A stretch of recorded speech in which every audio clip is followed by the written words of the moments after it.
Hi, நான் Priya. Law of attraction இதை use பண்ணி நீங்கள் உங்களுக்கு பிடிச்ச வாழ்க்கையை ரொம்ப சூப்பராக வாழ்கிறதுக்கு நீங்கள் எந்த மாதிரியான மைண்ட் செட்டில் இருக்கணும் அப்படிங்கிறதுக்கு உண்டான கிளாஸஸ் நான் எடுத்துகிட்ருக்கேன். உங்களுக்கு தேவை இருக்குது அப்படின்னா காண்டாக்ட் பண்ணுங்கள். தேங்க்யூ. ஹாய், இந்த வீடியோ பார்த்தீங்கன்னா நான் மருதமலை போயிட்டு வந்தப்போ எனக்கு கிடைச்ச எக்ஸ்பீரியன்ஸ். அது எதுக்குன்னு பார்த்தீங்கன்னா என்னோட வாழ்க்கை சார்ந்து, என்னோட வாழ்க்கைன்னு இல்லை, நம்ம எல்லாருக்குமே பொதுவாக நம்ம லைஃப் எப்படி நினச்சிக்கிட்டு இருக்கோம், ஆனால் நம்ம என்னெல்லாம் பண்ணணும் அப்படிங்கிறது ஒரு ஒட்டு மொத்தமாக ஒரு ப்ளூ பிரிண்ட் மாதிரி. சரிங்களா? இப்போ நம்ம வாழ்ந்துட்டு இருக்க இந்த லைஃபுக்கு வந்து எந்த ப்ளூ பிரிண்ட்டுமே இல்லாமல் கண்ணா பின்னா நம்ம பாட்டுக்கு வாழ்ந்துட்டு இருக்கோம் இல்லையா? ஆனால் கிடையாது, அது இப்படிதான் இருக்கும் அப்படிங்கிற அந்த ஒரு புரிதல், அந்த ஒரு தெளிவு நமக்கு இருந்துச்சுன்னா நம்ம இன்னும் கொஞ்சம் ஈஸியாக ரொம்ப புரிஞ்சுக்கிட்டு வாழலாம். ஒரு மாதிரி எப்படி சொல்றது, வேகா இல்லாம ஓகே இது நடக்குதுன்னா அதுக்கு இதான் ரீசன், ஓகே அதுக்கு நம்ம இவ்வளோ ரியாக்ட் பண்ணா போதும், இது நடக்குதுன்னா அதுக்கு இதான் காரணம், நம்ம இதுக்கு எதுவுமே ரியாக்ட் பண்ணாம இருந்தா போதும் அப்படின்னுட்டு சின்ன சின்ன தெளிவுகளை வந்து எனக்கு இன்னும் கொடுத்தது. ஏன்னா முழுசா நமக்கு வாழ்க்கையை பத்தி யாராலையுமே சொல்லவே முடியாது. அப்படி இருக்கும் பொழுது ஒரு குழப்பமா இருந்த ஒரு சுச்சுவேஷனுக்கு ஒரு தெளிவான ஒரு சொல்யூஷன் இம்மீடியட்டா கிடைச்ச மாதிரி எனக்கு மருதமலையில நான் வந்து அதை உணர்ந்தேன். நான் உணர்ந்ததை உங்களுக்கு ஷேர் பண்ணணும்னு நினைக்கிறேன். கண்டிப்பா யூஸ்ஃபுல்லா இருக்கும். இப்போ வீடியோக்குள்ள போலாம்.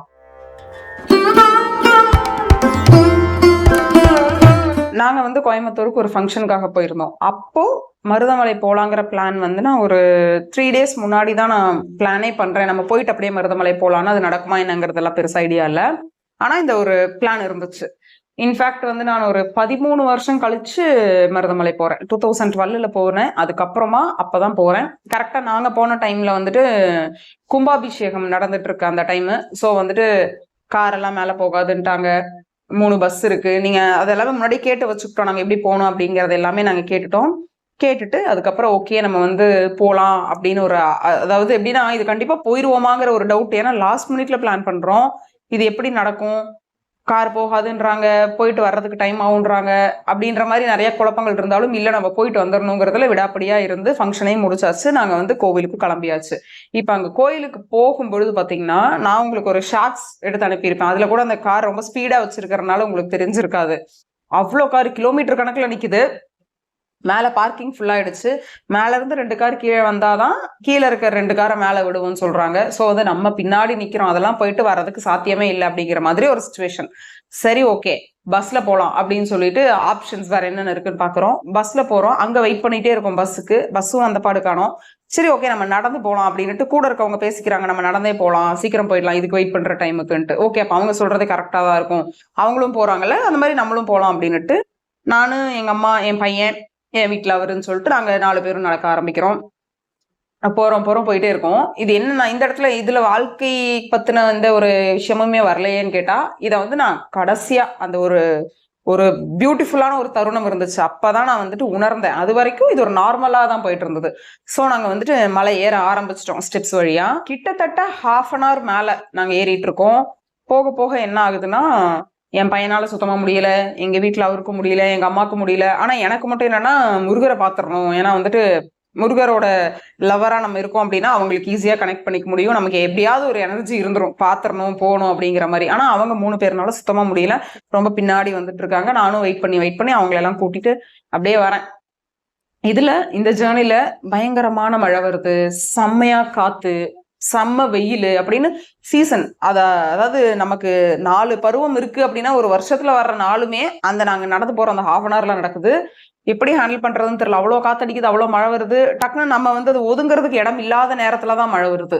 வெறும் மரம் இருக்கும், இல்லைன்னா எந்த ஒரு ஷெட்டுமே இருக்காது. அப்படி என்னடா நம்ம ஒரு தப்பான டெசிஷன் எடுத்துட்டோமோ, நம்ம கோயிலுக்கு ஒரு வேளை வந்திருக்க கூடாதோ, இல்ல வந்து இந்த டைம்ல நம்ம வந்து தப்போ, கும்பாபிஷேகம் முடிஞ்சு எல்லாம் ஃப்ரீ ஆனதுக்கு அப்புறம் வந்திருக்கலாமோ அப்படின்லாம் நான் யோசிச்சுட்டு இருக்கேன். வேற வழி இல்ல போயிடலாம்னு சொல்லிட்டு அது எப்படியோ நாங்க போய் கடைசியா வந்துட்டு அந்த மலையை முடிச்சாச்சு ஏறி. அப்புறம் அங்க இருந்து கோவிலுக்கு ஸ்டெப் ஏறி போறோம். கிட்டத்தட்ட என் லைஃப்ல முருகர் கோவிலுக்கு, அவ்வளோ பிரசித்தி பெற்ற முருகர் கோவில அவ்வளோ பக்கத்துல கூட்டமே இல்லாம, எந்த அர்ஜுமே இல்லாம நான் பாட்டுக்கு பொறுமையா நின்னு பார்த்தேங்க. எனக்கு அதை வந்து சொல்லவே முடியல. ஆக்சுவலி நான் போறேன், ரொம்ப கஷ்டப்பட்டு மேல வந்தாச்சு. அப்பாடான்ட்டு மாலையெல்லாம் வாங்கிட்டு போய் அதெல்லாம் கொடுத்துட்டு பார்த்தா நான் இருக்கேன் ஒரு 10 அடி கேப்பு. அடுத்தது முருகர், அவ்வளவுதான். எனக்கு முன்னாடி வந்து நடுவுலையும் யாரும் கிடையாது, பின்னாடி வந்து நகருங்க போங்கன்னு சொல்றதுக்கும் ஆள் கிடையாது. அங்க இருந்த அர்ச்சகர்களுமே வந்துட்டு போங்கம்மா அப்படின்னு எதுவுமே சொல்லல. அப்படியே கண்ணுக்கு நிறைவா முச்சம் தலையில இருந்து அவரோட உள்ளங்கால் வரைக்கும் அவ்வளோ நேரம் நின்று செம்ம சூப்பரா பார்த்துட்டே இருந்தேன். அப்போ அந்த ஒரு முகத்தை நான் பார்க்கும்பொழுது நான் உணர்ந்ததுதான் எனக்கு லைஃப்ல வந்து ஒரு மிகப்பெரிய ஒருவேளை இதை உணர்த்துறதுக்கு தான் நான் இப்படியெல்லாம் வந்தேனோ அப்படிங்கிற ஒரு புரிதல் வந்து எனக்கு முருகரை பார்த்ததுக்கு அப்புறம் கிடைச்சது. கண்டிப்பா அந்த மாதிரியான ஒரு மருதமலை கோவில்னாலே கூட்டமா இருக்கும்பாங்க. ஆனா நான் போன டைம்ல அந்த டைம்ல பர்டிகுலரா எந்த கூட்டமுமே இல்லைங்க. சூப்பரா பார்த்தேன் நான். நமக்கு தெரிஞ்சோ தெரியாமையோ பிறந்தாச்சு. இந்த லைஃப் நமக்கு பிடிச்சிருக்கோ இல்லையோ வாழ்ந்துதான் ஆகணும். வாழ்ந்துட்டு இருக்கோம். நம்மள மாதிரியே நம்ம கூட பியர் குரூப் நிறைய பேர் வாழ்ந்துட்டு இருக்காங்க. நம்ம எப்படி கஷ்டப்படுறோமோ அதே மாதிரி கூட இருக்கவங்க கஷ்டப்படுறாங்க. ஒருத்தர் ஒரு டிசைட் பண்ணி அந்த அவங்க என்ன முடிவு எடுத்திருக்காங்களோ அது சார்ந்து வாழ்ந்துகிட்டு இருக்காங்க. அதுல வர இன்ப துன்பங்களை அனுபவிச்சுட்டு இருக்காங்க. இப்படிதான் நான் பாக்குறது என்னன்னா, நம்ம வந்துட்டு கார்ல போலான்னு நம்ம நினைக்கிறோம், முடியல. பஸ்ல போலான்றோம், அங்கேயும் முடியல. இன்னொருத்தவங்க நடந்து போலான்றாங்க. ஸோ இப்படி நம்ம லைஃப் அடுத்தவங்க சார்ந்து எப்படி வாழ்ந்துட்டு இருக்கோம். நம்ம ஒரு டிசைட் பண்ணியாச்சு. இப்ப அந்த டிசைட் மேக் பண்ணி நம்ம போற பாதையில பயங்கரமான பிரச்சனைகள் வரும். ஆனா வேற வழியில நம்மளால வந்து கிவ் அப் பண்ணிட்டு வர முடியாது. ஏன்னா அந்த பாதி மலையில நாங்க போய் நின்றுட்டு திரும்ப ரிட்டனும் ஆக முடியாது. போனா மேல மட்டும்தான் போய் ஆகணுங்கிற மாதிரியான ஒரு சுச்சுவேஷன். நிறைய பேர் இன்னைக்கு வந்து நம்ம அந்த ஒரு சூழ்நிலையில தான் இருப்போமே. இதுக்கப்புறம் நம்ம கிவ் அப் பண்ணிட்டு வர முடியாது. வந்தா நம்ம திரும்ப ஃபர்ஸ்ட்ல இருந்து ஆரம்பிக்கணும். இல்ல வந்துட்டு அதை விட்டுறலாம் அப்படின்னு நினைக்கிறதுக்கே ஒரு தைரியம் வேணும் அப்படின்ட்டு நம்ம நிறைய பேர் இருப்போம்.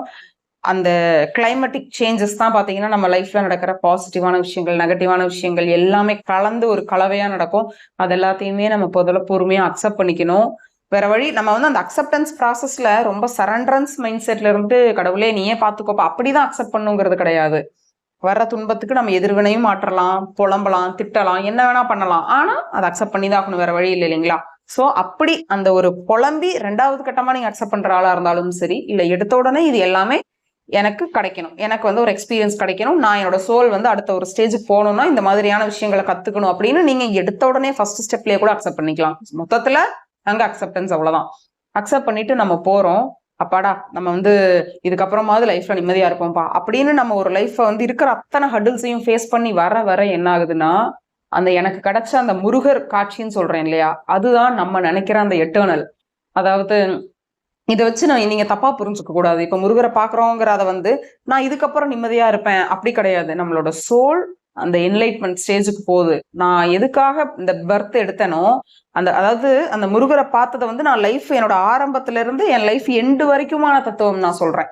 அந்த மாதிரி முருகரை நம்ம பார்த்த அந்த ஒரு நிமிடம் வந்து எனக்கு எப்படின்னா முக்தி அடைஞ்சாச்சு, அவ்வளவுதான். இதுக்கப்புறம் அந்த ஒரு சைக்கிள்குள்ளேயே நம்ம இல்லை, கடவுள்கிட்ட நம்ம போய் சேர்ந்தாச்சு, சரண்டர் ஆயிட்டோம் அப்படிங்கிற அந்த ஒரு ஃபீல் வரணும் அப்படின்னா நம்ம அந்த ப்ராசஸ் ஏன் நடக்குது, எதுக்கு நடக்குதுங்கிறத அவேர்னஸோட பார்த்தா மட்டும்தான் நம்மளால அதை புரிஞ்சுக்கவே முடியும். ஃபர்ஸ்ட் ஆஃப் ஆல் சில விஷயங்களை வந்து இந்த பிரபஞ்சம் நமக்கு அனுமதிக்குது அப்படின்னா அது ஏன் முதல்ல நடக்குது அப்படிங்கிற ஒரு அவேர்னஸ் நமக்கு வேணும். இதுல யாரும் ரிலீஜியனை போட்டு நீங்க கன்ஃபியூஸ் பண்ண வேணாம், நான் வந்து முருகர்னு சொல்றேனே அப்படின்னுட்டு. நீங்க எந்த கோவிலுக்கு நீங்க இல்ல எந்த ஒரு வழிபாடு ஸ்தலத்துக்கு போனீங்கனாலும் உங்களுக்கு எப்படி அதை உணர்த்தணுங்கிறது பிரபஞ்சத்துக்கு தெரியும். இப்ப எனக்கு வந்து முருகரோ சிவனோ இவங்க மூலமா சொன்னா எனக்கு ஈஸியா கனெக்ட் ஆகும். ஒருவேளை ஜீசஸ் இல்ல வந்து ஒரு புத்தர் இல்ல மகாவீர் இவங்களை வச்சு எனக்கு சொல்லும் பொழுது மேபி எனக்கு அந்த கனெக்ஷன் வராம இருக்கலாம். நான் அதை உணராம போறதுக்கு கூட வாய்ப்பு இருக்கு. அந்த மாதிரி நம்ம எந்த சூழ்நிலையில வளர்ந்துருக்கோமோ இவங்களுக்கு என்ன மொழியில என்ன மாதிரி சொன்னா புரியும் அப்படிங்கிறது பிரபஞ்சத்துக்கு தெரியும். சோ அந்தந்த ரிலிஜியன் சார்ந்தவங்களுக்கு அப்படி புரிஞ்சுக்க முடியும். ஸோ இதை வந்து நீங்க ரிலிஜியனுக்குள்ள போட்டு கன்ஃபியூஸ் பண்ண வேண்டாம். என் லைஃப்பை வந்து நீங்க வாழ்ந்து பாத்தீங்கன்னா தான் உங்களுக்கு அந்த கஷ்டம் தெரியும். நீங்க அங்க உட்காந்துட்டு சொல்றதுக்கு ரொம்ப ஈஸியா இருக்கு, என்னை விட வந்து உங்க லைஃப் பெட்டரா இருக்கிறதுனால நீங்க அப்படி பேசுறீங்கன்னு நினைக்கலாம். இல்ல வந்துட்டு சொல்றதுக்கு ஈஸி எதுவுமே பொதுவாகவே எல்லாமே சொல்றதுக்கு ரொம்ப ஈஸியா இருக்கும், அதை வாழ்ந்து பார்க்கும்பொழுதுதான் அவ்வளவு கஷ்டமா இருக்கும் அப்படின்னு நிறைய பேர் நீங்க நினைக்கலாம். ஆனா அப்படி கிடையாது. நம்ம எல்லாருக்குமே எப்படின்னா 90% மக்கள் எப்படி இருக்கும்னா அந்த ஆணவம் கண்மம் மாயை அப்படிங்கிற அந்த மும்மலத்துக்குள்ள சிக்கி இருக்கனால மட்டும்தான் இப்ப நடக்கிற இந்த பிரச்சனை எல்லாமே ஒரு மிகப்பெரிய இதுதான் நமக்கு லைஃபே அப்படிங்கிற மாதிரி இருக்கு. ஆனா நம்மளோட லைஃப் பர்பஸ்ன்னு ஒண்ணு இருக்கு. அதை நீங்க எப்படி பார்க்கணும்னா மிகப்பெரிய துன்பம் வந்தாலும் எனக்கும் தான் வரும், உங்களுக்கும் தான் வரும், எல்லாருக்குமே தான் வரும். காமனா வர ஒரு துன்பத்தை சிலவங்க அதை அக்செப்ட் பண்ணி அதை ஹேண்டில் பண்ணுவாங்க, சிலவங்க அக்செப்ட் பண்ணாம ஒரு மென்டலி ப்ரெஷராகி அதை ஹேண்டில் பண்ணுவாங்க, சிலவங்க தவறான முடிவுகள் எடுப்பாங்க அதுல இருந்து வாழ முடியாம. இப்படி ஒருத்தரும் ஒரு மாதிரியான ஒரு மைண்ட் செட்ல நம்ம இருக்கோம் இல்லையா. மொத்தத்துல இங்க எல்லாருமே நிம்மதியா இருக்கிற மாதிரி இல்ல சந்தோஷமா இருக்கிற மாதிரி காமிச்சுக்கிறாங்க தவிர நிஜமா சந்தோஷமா இருக்காங்களான்னு கேட்டா அப்படி கிடையாது. அது நிஜமா சந்தோஷங்கிறது எப்படி கிடைக்கும்? நிறைய பேர் சொல்றது என்னன்னா, இது எனக்கு நடந்துட்டா போதும், நான் வந்து இதை கேட்டிருக்கேன் கடவுள்கிட்ட, இந்த வேண்டுதல் எனக்கு பழிச்சிட்டா போதும் அப்படியெல்லாம் நிறைய பேர் நம்ம சொல்றோம். ஆனா அது வந்து கரெக்டான்னு கேட்டா நிம்மதி, சந்தோஷம் இந்த வார்த்தையெல்லாம் நமக்கு ஃபியூச்சர்ல இது கிடைச்சா இருக்கும் அப்படின்னு நம்ம சொல்றது ரொம்ப பெரிய முட்டாள்தனம். இப்ப இருந்து நீங்க பிராக்டிஸே பண்ணல, நிம்மதியா இருக்கிறதுனா என்னன்னே நீங்க உங்களோட சோலுக்கு சொல்லித் தரல, உங்களோட அந்த பிசிக்கல் பாடிக்கு நிம்மதியான அந்த ஒரு விஷயங்களையே நீங்க கொடுக்கல, ஹாப்பி ஹார்மோன்ஸே செக்ரேட் ஆகலைன்னா திடீர்னு ஒரு நாள் வந்து நாளைக்கு காலையில இருந்தெல்லாம் உங்களுக்கு நிம்மதி வந்துருச்சுங்க, இப்ப இருந்து நீங்க நிம்மதியா இருங்கலாம் எதுவுமே நடக்காது. இப்ப இருந்து நீங்க ப்ரெசன்ட் மொமெண்ட்டை வேஸ்ட் பண்ணாம நடக்கிற எல்லாத்தையும் வாட்ச் பண்ணுங்க. யாருக்கோ நடக்குது அப்படிங்கிற மாதிரி நீங்க அதை வாட்ச் பண்ணி பழகுனீங்கன்னா மட்டும்தான் அதுதான் அவேர்னஸை வளர்க்கும். சரிங்களா? இப்ப நான் இவ்வளவு தூரம் சொன்னது எல்லாமே இருக்கிற அந்த ஒரு லைஃபை எப்படி ஹாப்பியா பாத்துக்கணுங்கிறது தான் எனக்கு கிடைச்ச அந்த ஒரு தத்துவம்னு சொல்லலாம், இல்லை எனக்கு உணர்த்தின விஷயத்த நான் உங்களுக்கு ஷேர் பண்ணணும்னு சொன்னேன். கண்டிப்பா உங்களுக்கு லைஃப்ல என்ன பிரச்சனை இருந்தாலும் வேற வழியே இல்லை, வாழ்ந்துதான் ஆகணும். பட் வர்ற கஷ்டம் பட்டுதான் ஆகணும். யாரும் அதை வந்து சரி பண்றதுக்குலாம் இங்க யாருமே கிடையாது. ஏன்னா அவங்கவுங்க லைஃப்ல தான் பிஸியா இருக்காங்க. சோ நீங்க உங்களை நல்லா பாத்துக்கணும்னா நமக்கு முதல்ல அறிவு இருக்கணும். அந்த அறிவை எப்படி வளர முடியும்? அவேர்னஸ் மூலமா தான் வளர்த்துக்க முடியும். அவேர்னஸை வளர்த்துக்கோங்க. லைஃபை இன்னும் கொஞ்சமா பெட்டரா நீங்க வந்து வாழ ட்ரை பண்ணுங்க. தேங்க்யூ.